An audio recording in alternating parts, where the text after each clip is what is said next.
Hello everyone, स्वागत है आप लोगों का एक और नई वीडियो में। आज फिर मैं आपके लिए बेहद इंपॉर्टेंट प्रैक्टिस सेट लेके आया हूं, जिसमें हमने general knowledge, general science, reasoning, math चारों सब्जेक्ट को कवर किया है, जो कि आगामी railway group D, SSC, RPF, state level के एग्जाम सभी के लिए बेहद इंपॉर्टेंट होने वाला है। बिना देर की वीडियो शुरू करते हैं। सबसे पहला प्रश्न है, टोपरा और मेरठ से 2 अशोक स्तंभ लेख दिल्ली कौन लाया? यानी टोपरा मेरठ से 2 अशोक स्तंभ लेख दिल्ली कौन लेकर आया? ऑप्शन ए सम्राट Ashok, option B Prithviraj Chauhan, option C Firoz Shah Tughlaq, option D Sikandar Lodi. Right answer होगा ऑप्शन सी फिरोज शाह तुगलक। ठीक है, नेक्स्ट अगला क्वेश्चन है सेकंड, विचित्र नाटक किस सिख गुरु की आत्मकथा है? ठीक है, विचित्र नाटक। Option A Guru Nanak, option B Guru Govind Singh, option C Guru Hargovind, option D Guru Arjun Dev. Right answer है गुरु गोविंद सिंह। ठीक है, विचित्र नाटक किसकी आत्मकथा है? गुरु गोविंद सिंह, ऑप्शन बी। ठीक है, नेक्स्ट अगला क्वेश्चन है तीसरा, ब्रह्मांड में विस्फोटी तारा कहलाता है? ठीक है, ब्रह्मांड में विस्फोटी तारा कौन कहलाता है? ऑप्शन ए धूमकेतु, ऑप्शन बी अभिनव तारा, ऑप्शन सी उल्का पिंड, ऑप्शन डी क्षुब्ध तारा। ठीक है, राइट आंसर होगा ऑप्शन बी अभिनव तारा। अभिनव तारा ब्रह्मांड में विस्फोटी तारा कहलाता है। ठीक है, याद रखना। नेक्स्ट अगला प्रश्न है चौथा, निम्नलिखित में से एकमात्र तारा यानी स्टार कौन सा है? चारों ऑप्शन में से। ऑप्शन ए मंगल, मंगल एक ग्रह है, ऑप्शन बी शनि, शनि भी ग्रह है, ऑप्शन सी शुक्र, शुक्र भी ग्रह है, ऑप्शन डी सूर्य, सूर्य क्या है? एक तारा है। तो राइट आंसर क्या होगा? ऑप्शन डी, सिंपल है। नेक्स्ट अगला क्वेश्चन है पांचवा, कौन सौर परिवार का हिस्सा नहीं है? ठीक है, निम्न में से कौन सौर परिवार का हिस्सा नहीं है? ऑप्शन ए पृथ्वी, ऑप्शन बी तारे, ऑप्शन सी शुक्र, ऑप्शन डी चंद्रमा। ठीक है, राइट आंसर होगा ऑप्शन बी तारे। तारे सौर परिवार का हिस्सा नहीं होते। ठीक है, नेक्स्ट अगला क्वेश्चन है छठवा, वर्तमान में राष्ट्रीय महिला आयोग की अध्यक्ष कौन है? वेरी वेरी इंपॉर्टेंट क्वेश्चन है। वर्तमान में राष्ट्रीय महिला आयोग की अध्यक्ष कौन है? Option A Rekha Sharma, option B Leela Seth, option C Meera Kumar, option D Sunita William. ठीक है, राइट आंसर होगा रेखा शर्मा।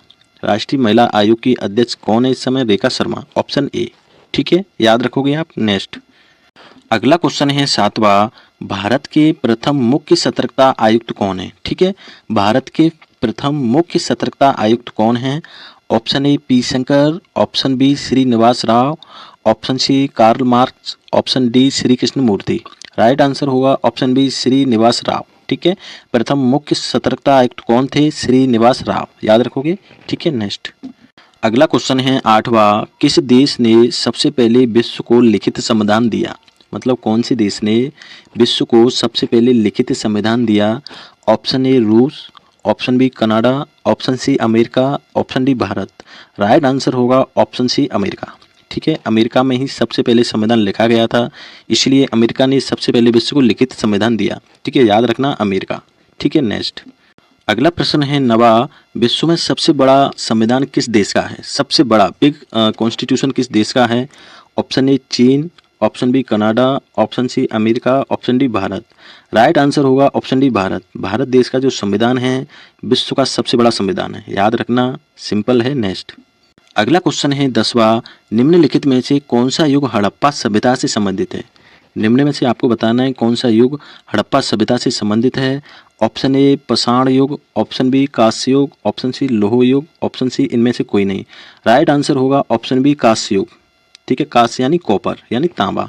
तो निम्नलिखित में से कौन सा युग हड़प्पा से संबंधित है? ऑप्शन बी कांस्य युग। ठीक है, याद रखोगे, सिंपल है। नेक्स्ट अगला प्रश्न है 11वां, सिंधु घाटी सभ्यता के लोगों की मुद्रा में किस देवता की आकृति चित्रित थी? मतलब सिंधु घाटी सभ्यता के जो लोग थे वहाँ की जो मुद्रा थी उस पर कौन से देवता की आकृति चित्रित थी?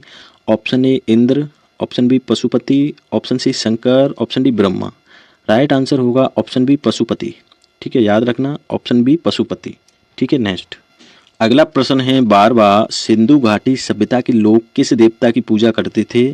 तो अभी 11वां प्रश्न हमने पढ़ा था, सिंधु घाटी सभ्यता के लोगों की जो मुद्रा थी उस पर पशुपति जो देवता हैं उनकी मूर्ति, उनकी आकृति चित्रित थी, तो उन्हीं की ये पूजा करते थे। ऑप्शन डी बिल्कुल सही होगा, पशुपति। ठीक है, सिंधु घाटी सभ्यता के लोग कौन से देवता की पूजा करते थे? तो ऑप्शन डी पशुपति। ठीक है, पशुपति जो देवता थे इन्हीं की आकृति, इनकी जो मुद्रा थी उस पर चित्रित थी। ठीक है, दोनों चीज़ आप याद रखोगे। नेक्स्ट देखते हैं 13वां प्रश्न। अगला क्वेश्चन है 13वां, जंतु विज्ञान किसका अध्ययन है? मतलब जंतु विज्ञान किसका अध्ययन है? ऑप्शन ए ऊर्जा का, ऑप्शन बी पौधों का, ऑप्शन सी जानवरों का, ऑप्शन डी विषाणुओं का। राइट आंसर होगा ऑप्शन सी जानवरों का। जंतु विज्ञान किसका अध्ययन है? जानवरों का यानी एनिमल्स का। ठीक है, नेक्स्ट। अगला क्वेश्चन है 14वां, सोरोलॉजी में किसका अध्ययन करते हैं? ठीक है, ऑप्शन ए सांप, ऑप्शन बी मच्छर, ऑप्शन सी पौधे, ऑप्शन डी विषाणु। तो राइट आंसर होगा ऑप्शन ए सांप। सांप या छिपकली, मतलब जो रेंगने वाले जो जीव हैं, है ना, उन्हीं का अध्ययन सोरोलॉजी के अंतर्गत करते हैं। छिपकली, ठीक है, सांप या छिपकली। ठीक है, याद रखोगे, सोरोलॉजी में किसका अध्ययन करते हैं? सांप या छिपकली। ठीक है, नेक्स्ट। अगला क्वेश्चन है 15वां, कपूर किस अवस्था में पाया जाता है? जो कपूर होता है वो कौन से स्टेज में पाया जाता है? ऑप्शन ए तरल, ऑप्शन बी ठोस, option C gas, option D अर्ध ठोस। ठीक है, तो राइट आंसर होगा ऑप्शन बी ठोस। कपूर ठोस अवस्था में पाया जाता है। ठीक है, नेक्स्ट। अगला क्वेश्चन है 16वां, निम्न में से सबसे शुद्ध पदार्थ है, सबसे प्योर सब्सटेंस क्या है निम्न में से? ऑप्शन ए नमक का घोल, option B methane, option C चीनी का घोल, ऑप्शन डी वायु। ठीक है, राइट आंसर होगा ऑप्शन बी मीथेन। ठीक है, क्योंकि नमक का घोल होता है उसमें नमक और पानी होता है, चीनी के घोल में चीनी और पानी। ठीक है, वायु में तो कई तरह की जो गैसें होती हैं उनका मिश्रण वायु होता है। ठीक है, तो प्योर सब्सटेंस है, शुद्ध पदार्थ है वो ऑप्शन बी मीथेन। याद रखना, सिंपल है। नेक्स्ट। अगला क्वेश्चन है 17वां, तरल पदार्थ के घनत्व को मापने के लिए किसका प्रयोग किया जाता है? Option A lactometer, option B ferrometer, option C hydrometer, option D barometer. Right answer होगा ऑप्शन सी हाइड्रोमीटर। ठीक है, तरल पदार्थ के घनत्व को मापने के लिए हाइड्रोमीटर का उपयोग किया जाता है। ठीक है, नेक्स्ट। अगला क्वेश्चन है 18वां, पानी के अंदर की वस्तुओं का पता लगाने के लिए किस यंत्र का उपयोग किया जाता है? पानी के अंदर जो वस्तुएं होती हैं उनका पता लगाने के लिए किस यंत्र का उपयोग करते हैं? Option A radar, option B fathometer, option C hydrometer, option D sonar. Right answer होगा ऑप्शन डी सोनार। सोनार की सहायता से पानी के अंदर वस्तुओं का पता लगाते हैं। ठीक है, याद रखना, सोनार। ठीक है, नेक्स्ट। अगला क्वेश्चन है 19वां, आला उदल संबंधित थे। जो आला उदल थे वो किससे संबंधित थे? ऑप्शन ए पचमढ़ी से, ऑप्शन बी सतना से, ऑप्शन सी महोबा से, ऑप्शन डी पन्ना से। राइट आंसर होगा ऑप्शन सी महोबा से। ठीक है, आला उदल किससे संबंधित थे? ऑप्शन सी महोबा से। ठीक है, नेक्स्ट। अगला क्वेश्चन है 20वां, निम्नलिखित में से कौन सा हार्मोन अग्नाशय से स्रावित होता है? अग्नाशय को इंग्लिश में बोलते हैं पेंक्रियाज। पेंक्रियाज, ठीक है, तो कौन सा हार्मोन जो पेंक्रियाज से स्रावित होता है? Option A adrenaline, option B thyroxine, option C insulin, option D oxytocin. तो राइट आंसर होगा ऑप्शन सी इंसुलिन। ठीक है, इंसुलिन क्या करता है? शुगर को कंट्रोल करता है, यानी शुगर को बढ़ने नहीं देता, शुगर को ग्लाइकोजन में चेंज कर देता है। ठीक है, सिंपल है। नेक्स्ट।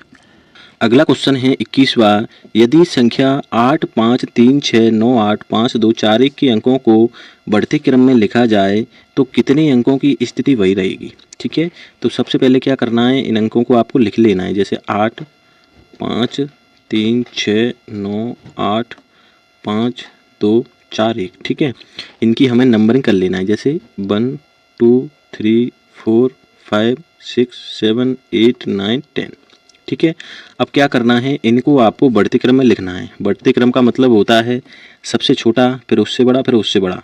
तो इन अंकों में सबसे छोटा क्या है? 1, उसके बाद में 2। ठीक है, फिर क्या है 2 के बाद में, जैसे 1 हो गया, 2 हो गया, फिर 3। ठीक है, फिर 4, फिर 5 6। ठीक है, 7 है नहीं, 8 है, इसमें 2 बार 8 और 8। ठीक है, फिर क्या है 8 के बाद में 9।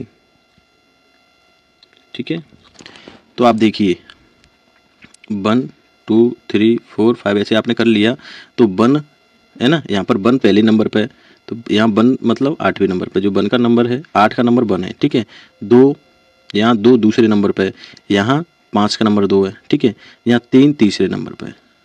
ठीक है, तो एक अंक मिला तीसरा।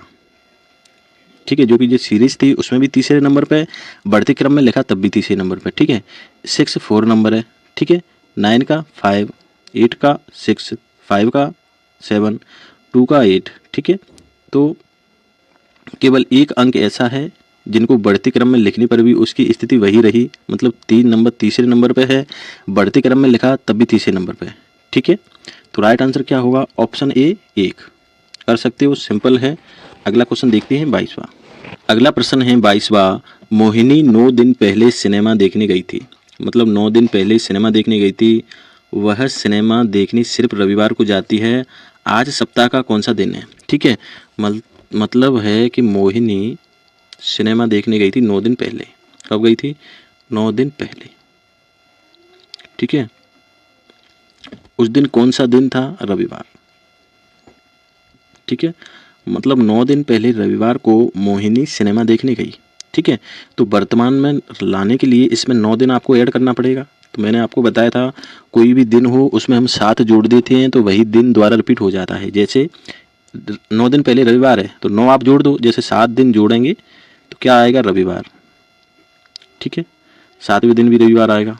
ठीक है, तो 8वें दिन क्या आएगा? सोमवार। 9वें दिन मंगलवार।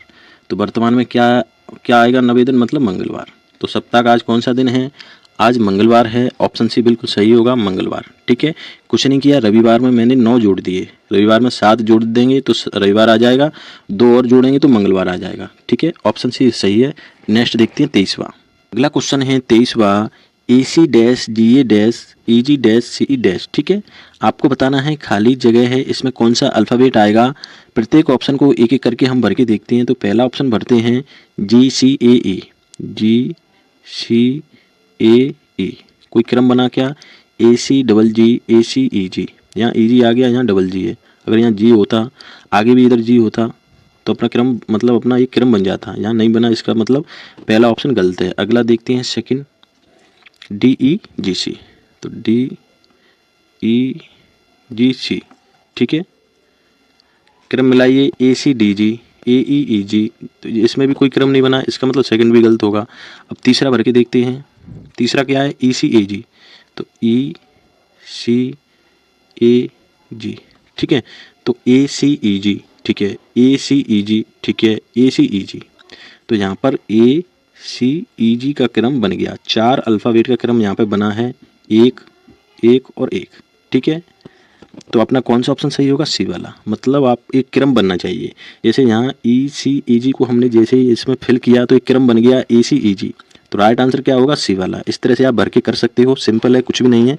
क्रम आपका बन गया, मतलब वही ऑप्शन सही है। ठीक है, नेक्स्ट देखते हैं 24वां। अगला क्वेश्चन है 24वां। 8547 इंटू 533 माइनस 8547 इंटू 433। ठीक है, तो इसको क्या करेंगे? जैसे यहाँ 8547 है, यहाँ पर भी है। ठीक है, क्या करेंगे? इसको कॉमन ले लेंगे, क्योंकि अगर आप इन दोनों संख्याओं को इंटू करोगे, इसको करोगे तो बहुत देर में आंसर आएगा, काफ़ी समय लगेगा। तो शॉर्ट के लिए हमें क्या करना है? एक को कॉमन लेना है। जैसे मैं आपको करके बताता हूँ। इधर 3 इंटू 4 है, फिर माइनस 3 इंटू 5 है। ठीक है, तो अब हम जैसे डायरेक्ट करें तो 3 चौक 12 इंटू करें 5 15 माइनस 15 में से 12 गए तो -3। ठीक है, डायरेक्ट। लेकिन अगर हम कॉमन लेके करें, जैसे 3 में कॉमन ले लूँ तो 3 बाहर आ गया, अंदर क्या बचा? 4 और ये 5 -5 कितना बचा? 5 में से 4 गए तो 1, तो 3 -1। ठीक है, 3 का अंदर इंटू कर देंगे तो कितना आ गया? -3। मतलब आप डायरेक्ट करो तब भी -3, कॉमन लेके मैंने किया तब भी -3। ठीक है, आंसर सेम ही आएगा। तो क्या करेंगे हम? 8547 को कॉमन ले लेंगे। जैसे 8547 इधर और इधर, इसको मैंने कॉमन ले लिया। ठीक है, क्या बचा? 533 माइनस 433। ठीक है, 533 में से 433 जाएंगे तो कितना बचेगा? 8547 इंटू 533 में से 433 घटाएंगे तो 100 बचेगा। 100 का इसमें इंटू कर देंगे तो 8 5 4 7 2 0 2 0। ठीक है, अपना क्या आ गया? आंसर। सिंपल है। कौन सा ऑप्शन सही होगा? Option B 8 5 4 7 0 0। ऑप्शन बी सही होगा, सिंपल सा है, कॉमन ले लिया है। 533 में से 433 माइनस किए, 100 का इंटू कर दिया, इतना आ गया। ठीक है, नेक्स्ट देखते हैं 25वां। अगला क्वेश्चन है 25वां। निम्नलिखित में से अभाज्य संख्या कौन सी है? 4 ऑप्शन हैं, आपको बताना है चारों में अभाज्य संख्या कौन सी है। तो अभाज्य संख्या होती है जो कम से कम 2 संख्याओं से कटे। ठीक है, जैसे हम बात करें 1 तो एक को आप काटोगे तो केवल एक से कटेगी, तो एक अभाज्य नहीं है, जबकि अभाज्य होती है जो दो संख्याओं से कटे। ठीक है, जैसे 2 है तो 2 को काटेंगे तो 2 से कटेगी, तो 1 से कभी कटेगी। तो 2 क्या है, एक अभाज्य संख्या है। सबसे छोटी अभाज्य संख्या क्या है, 2। ठीक है, जैसे 3 है तो 3 से भी कटेगी, 1 से कटने का मतलब 3 से भी भाग चला जाएगा, 1 से भी चला जाएगा, 3 भी अभाज्य संख्या है। जैसे 4, तो 4 देखो 2 से कटेगी, 4 से कटेगी, 1 से कटेगी, तो 2 से ज़्यादा संख्याओं से कट रही है, इसका मतलब 4 अभाज्य संख्या नहीं होगी, 4 एक भाज्य संख्या है। क्या है, भाज्य। ठीक है, जो 2 संख्याओं से ज़्यादा कटे वो भाज्य संख्या है, और जो मतलब केवल 2 संख्याओं से कटे वो अभाज्य संख्या है। ठीक है, और 2 से कम से कटे जैसे 1, तो वो ना भाज्य ना अभाज्य। ठीक है, तो भाज्य संख्या की परिभाषा ही होती है ऐसी संख्या जो 2 संख्याओं से कटे। ठीक है, अब हम इन ऑप्शन को देखते हैं, जैसे आप समझ गए। जैसे पहला ऑप्शन है 75, तो 75 1 से भी कटेगा। ठीक है, 75 से भी कटेगा, 15 से भी कटेगा, 25 से भी कटेगा, मतलब कई संख्याओं से कटेगा। तो 75 कैसा है, एक भाज्य है। कैसा है, भाज्य। ठीक है, 81 देखो 81 से कटेगा, 1 से कटेगा, 9 से कटेगा। ठीक है, और भी कई संख्याओं से कटेगा, तो 81 भी क्या है, भाज्य। केवल 2 से कटना चाहिए। 41 1 से कटेगा और केवल 41 से कटेगा। ठीक है, तो 41 कैसी संख्या है, अभाज्य। तो राइट आंसर क्या होगा, ऑप्शन सी 41। 62 को भी देख लो आप, जैसे 62 है तो 1 से कटेगा, 62 से कटेगा, 2 से कट जाएगा, 2 3 6 2 एकम 2, मतलब 2 से ज़्यादा संख्याओं से कट रहा है। इसका मतलब ये क्या है, जो भाज्य संख्या है, हमें देखना है अभाज्य। तो चारों में केवल 41 ऐसी संख्या है जो कैसी है, अभाज्य संख्या है। ठीक है, तो राइट आंसर होगा ऑप्शन सी। ठीक है, सिंपल है, आप कर सकते हो।